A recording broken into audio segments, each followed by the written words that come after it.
Olá amigos, bem-vindos de volta ao canal. Bom, hoje eu trago para vocês aqui um vídeo um pouquinho diferente, tá? Eu estive pensando num método de avaliação de canetas, tá? Para trazer para o canal. Tem muitos youtubers, né, que chegam no final do vídeo, um deles que me vem à mente é aquele Chris Rap 52, né?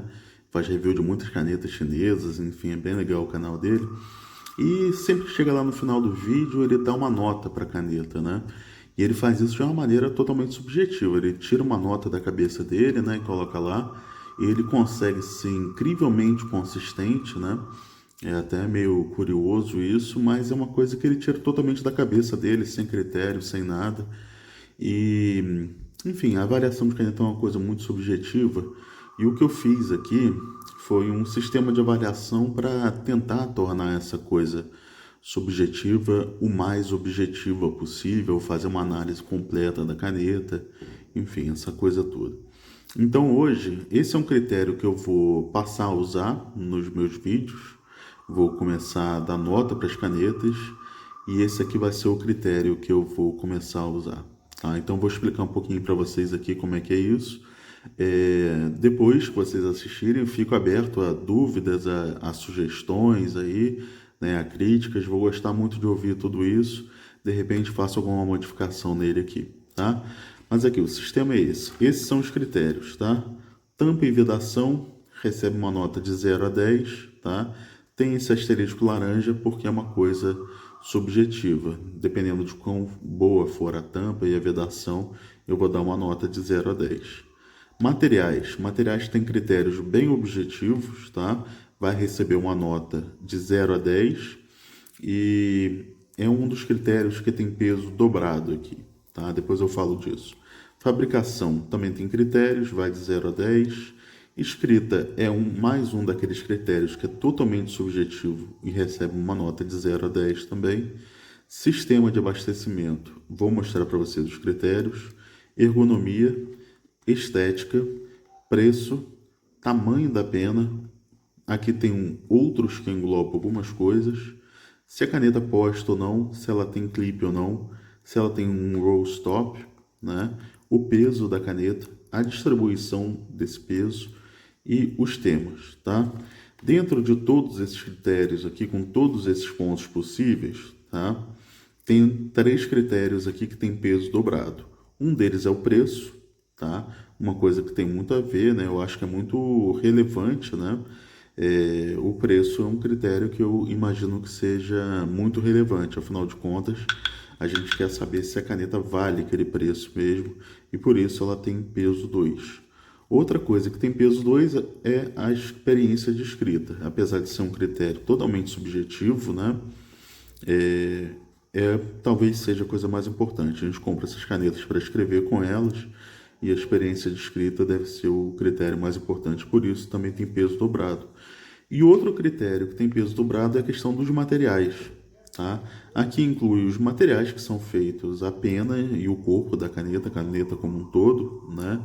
E é uma das coisas, a raridade desse material, a preciosidade desse material é uma das coisas que é usada muitas vezes para justificar o preço. Então, se o preço tem peso dobrado, eu acredito que os materiais dos quais as canetas são feitos, né, estão aqui com peso dobrado também, inclusive para equilibrar essa questão do peso. Se o preço tem valor dobrado, o material, se for um material precioso, também vai ter peso dobrado nessa nota. Então vamos aos critérios, que eu não planejo alongar muito esse vídeo não. Vamos lá, materiais, tá? Pena de aço, nota 0, pena de titânio, mais 1 ponto, pena de ouro, mais 2 pontos, pena de material mais precioso que o ouro, desculpe, seriam 3 pontos. Então, no quesito pena, o valor máximo seria 3 pontos acumulados, tá? O corpo, bom, aqui eu chamo de material interessante. O que seria um material interessante? Seria um celuloide daqueles da UMais, né? Seria ouro, prata, uma celuloide diferente, como a Pelican usa, essa coisa. Então, um material interessante, de repente até o titânio, por exemplo, é um material que eu considero interessante, né? Então, teria uma nota de 0 a 3, tá? E material precioso, dependendo de qual material precioso for usado para construir o corpo da caneta, e dependendo da quantidade desse material precioso aqui também, uma nota de 0 a 4. Então, 3 mais 3 mais 4, total de 10 pontos, né? Fazendo a nota de materiais de 10 pontos. Aqui, fabricação. Fabricação é uma nota que eu vou dar de uma, considerando esses critérios aqui. Se ela é feita de plástico injetado, se ela for feita de plástico injetado, se há algum acabamento depois, como por exemplo para tirar as marcas de injeção, se é usinado, se é um CNC, se é uma impressora 3D, se ela é feita à mão. O que entra também nessa nota de fabricação? Atenção aos detalhes, coisas tipo não deixar rebarbas, opções de design interessantes para aquela coisa meio subjetiva que engloba tudo que a gente chama de atenção aos detalhes, né? A complexidade do design, né? Por exemplo, tem aquela caneta DNA, por exemplo, que ela feita em impressora 3D e ela tem aquela hélice dupla dentro dele, né? É um design mais complexo, mais interessante.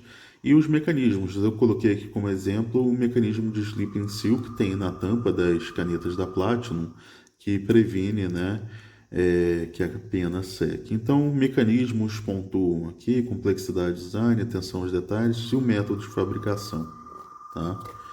Vamos lá, sistema de abastecimento. Sistema de abastecimento, eu criei essa tabela aqui de notas, tá? Ink-sac, qualquer sistema de abastecimento que usa saco de tinta, para mim é o que menos pontua, porque saco de tinta é uma coisa que dá manutenção, né? Uma vez a cada 10 anos que seja você precisa trocar. Existem vários sistemas de abastecimento que usam saco de tinta, então por isso a nota vai de 1 a 3, dependendo da complexidade desse sistema, o quanto ele é eficiente, o quanto ele é interessante. Saco de tinta geralmente costuma ser extremamente ineficiente, e outro ponto contra ele é que ele costuma restringir a nossa opção de tintas. Tem tintas que destroem o saco de tinta, você poderia perfeitamente usar uma caneta de conversor, mas você não pode usar.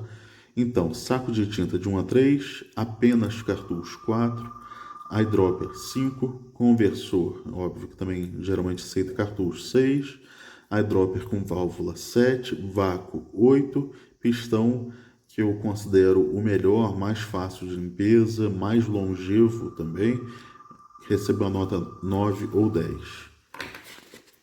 Tá? Passando para o próximo critério. Critério ergonomia. Aqui são 5 pontos e a caneta vai pontuar de 0 a 2 pontos, dependendo de como ela se sai nesses critérios. Pena maior, pela minha experiência, quanto maior a pena, quanto mais comprida, maior o conforto na escrita, porque ela não comprime aqui o nosso dedinho, né? Não comprime a nossa mão na hora da escrita, ela afasta mais a gente do papel. Então, pena maior é um ponto ergonômico importante. Uma grip section longa o suficiente. O diâmetro, principalmente da grip section, que para a gente ter uma pegada mais confortável, canetas muito finas tendem a ser muito desconfortáveis, a gente tende a apertar muito elas. A rosca ou então o step down na posição onde ficam os dedos, né? Se eles machucam, se a rosca ela é bem lixada, se ela tem um bom acabamento, se ela incomoda ou não. E o descanso sobre a mão, aqui onde a caneta costuma descansar sobre a mão, né? Se a caneta tiver algum detalhe ali que machuca, também vai afetar a ergonomia da caneta. Então são esses 5 pontos, cada um pontuando de 0 a 2, tá? Estética é um critério totalmente subjetivo, né? É uma das coisas que são totalmente subjetivas. Eu vou gostar de uma caneta que eventualmente você pode não gostar. E as minhas referências que eu coloquei aqui, uma Parker 51, que não é um design que me agrada muito, eu daria uma nota 3, e uma Pelican M400 Tortoise Shell, que eu considero uma das canetas mais bonitas que existem, eu daria uma nota 9. Passando aqui para o próximo critério, vamos lá, preço. Preço também é um critério bem objetivo, tá? O mercado que a gente vive ele é dominado pelo preço em dólares, né? Então eu vou usar o preço em dólares como referência. Infelizmente as canetas tendem a chegar em preços variados e muito maiores aqui no Brasil, mas eu acho que o mais justo é julgar pelo preço em dólares, né? Então o preço, obviamente, quanto mais barata a caneta, melhor, né? Infelizmente existem pessoas que discordam disso, mas eu prefiro ficar do lado do bom senso. Quanto mais barata a caneta, melhor. Então, canetas que custam mais de $500, 0 pontos, 301 dólares a 501 ponto, e assim vai, né, seguindo essa tabela, até canetas que custam $20 ou menos recebem a nota máxima, nota 10. Tá? Próximo critério, tamanho da pena. Como eu disse, o tamanho da pena é um critério importante, né? Tem a ver com conforto, e eu acho que a gente que usa caneta tinteiro, a gente gosta que a caneta tinteiro tenha cara de caneta tinteiro, né? Então, o meu critério adotado é isso aqui: penas encapuzadas 1, semi-encapuzadas 3, tamanho 4, nota 5, tamanho 5, nota 6, tamanho 5.5, nota 7, o tamanho 6, que é o mais versátil, já tem uma nota boa, que é uma nota 8, tamanho maior, né, tamanho 8, nota 9, e uma pena 9 ou maior, que seria a pena da Montblanc 49, de repente uma Namik Emperor, seria a nota máxima, a nota 10. Quanto maior a pena, menor o critério. É simples, é esse, e a tabela transforma isso numa coisa objetiva. Outros, aquela parte que eu falei que é mais um critério meio subjetivo, mas são esses 4 critérios que são avaliados aqui. Eu vou tentar deixar 2,5 pontos para cada um desses critérios. É a facilidade de manutenção, facilidade de limpeza, perspectiva da durabilidade da caneta e assistência técnica e garantia, né? A gente tem canetas, por exemplo, que não tem uma durabilidade muito boa, né? Pode ser o caso da Twisby, uma coisa, enfim, é uma discussão muito longa, mas a assistência técnica da Twisby bate um bolão, né? Manda as peças de graça para as pessoas. Então eu acho que isso equilibra um pouco esse critério aqui. Facilidade de limpeza, por exemplo, você tem uma Montblanc 49, que é uma caneta de pistão, que é um sistema de mais fácil limpeza, mas você não consegue fazer manutenção nela. Você precisa de ferramenta especial para desmontar. No caso da Twisby, por exemplo, ao contrário, eles te mandam a ferramenta para você desmontar. Então, esses outros têm esses 4 critérios aqui. Tá? Agora, os critérios de pontuação menor. Se a caneta posta, postar é quando a caneta encaixa a tampa atrás, né? Eu acho que é uma coisa que divide opiniões. Tem gente que gosta de usar a caneta postada, tem gente que não gosta, mas uma coisa é clara para mim: se a caneta consegue postar, mesmo que a pessoa escolha não usar daquela maneira, isso é uma vantagem. Eventualmente você pode estar em um lugar que você não tem onde deixar a tampa, né? E o fato de você ter a opção, mesmo que você não goste de usar, é uma vantagem. Então, o meu critério é esse: se ela não posta, 0. Se ela posta mal, é 1. Se ela posta sem demais comentários, apenas posta, é 2. E se ela posta muito bem, né, aquela tampa encaixa com firmeza, profundamente e tal, ela recebe nota máxima 3. Uma análise similar é feita para o clipe. Se ela não tem, é 0, ruim 1. Se ela tem um que não merece nenhum louvor, é 2. E se ela tem um que seja muito bom, por exemplo, de uma Momento Zero, ou daquelas ou mais, que tem aquela bolinha que desliza, um clipe da Pelican, que tem aquele formato que entra fácil no bolso da camisa, seria um muito bom, que é a nota 3. Roll stop. Roll stop, infelizmente, não tem uma boa tradução, mas é quando a caneta tem alguma coisa no corpo dela que impede ela de rolar sobre a mesa, né? Cair da mesa e coisas desse tipo. Então, o critério aqui é muito simples: se ela não tem, é 0. Se ela tem, ela ganha 1 ponto, né? E o clipe, se for um clipe que impeça a caneta de rolar sobre a mesa e cair no chão, né? Ele vai pontuar também como se fosse um roll stop aqui, tá? Próximo critério: peso da caneta. Aqui, novamente, caneta, de maneira geral, quando a gente pensa em escrever, a gente pensa em sessões de escrita mais longas. Quanto mais pesada a caneta, né, pior, né? Tem gente que gosta de caneta pesada, mas, de maneira geral, caneta bem feita é uma caneta leve. Então, esse critério aqui, fiz uma tabela com a pontuação, né? E nesse critério aqui eu vou considerar sempre a maneira que a caneta é usada. Se ela é uma caneta que tem uma tampa pesada demais, sabe, e ela tem tamanho suficiente para ser usada sem estar postada, eu vou considerar o peso do corpo da caneta sem a tampa, né? Então, o que vai valer é sempre a maneira com que a caneta é usada, e as canetas com 15 gramas ou menos recebem nota máxima, tá? Aqui, distribuição de peso. Tem canetas que às vezes nem são tão pesadas, mas o peso está todo atrás. Então você tenta escrever, a caneta está puxando, querendo cair da sua mão, né? O que a gente chama de caneta back heavy, né? Uma caneta dessa teria uma distribuição de peso totalmente desfavorável, que receberia uma nota 0, e uma caneta com peso bem distribuído, às vezes até voltado para frente da caneta, que ajuda a escrever, seria uma nota máxima de 5. E aqui novamente conta a forma como a caneta for usada. Se a tampa tirar esse equilíbrio, se não for uma caneta que é necessário usar a tampa postada, eu vou considerar sempre a caneta sem a tampa, né, usada da maneira que for mais favorável para ela. E a gente já está chegando aqui no final. Então eu trouxe de exemplo uma variação da Perican M400, que é uma caneta que eu tenho e que eu adoro. Essa aqui é a caneta em questão, é a caneta avaliada. Eu considero essa aqui a minha caneta preferida. É uma caneta pequena, feita pela Perican. No momento ela está entintada, tá? A caneta de pistão. E aqui, para não alongar muito o vídeo, eu vou mostrar para vocês as notas que eu dei para ela.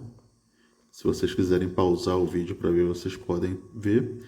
E aqui no final, a nota dela. Essa caneta, que é a minha caneta preferida, ela alcançou 72% dos pontos totais.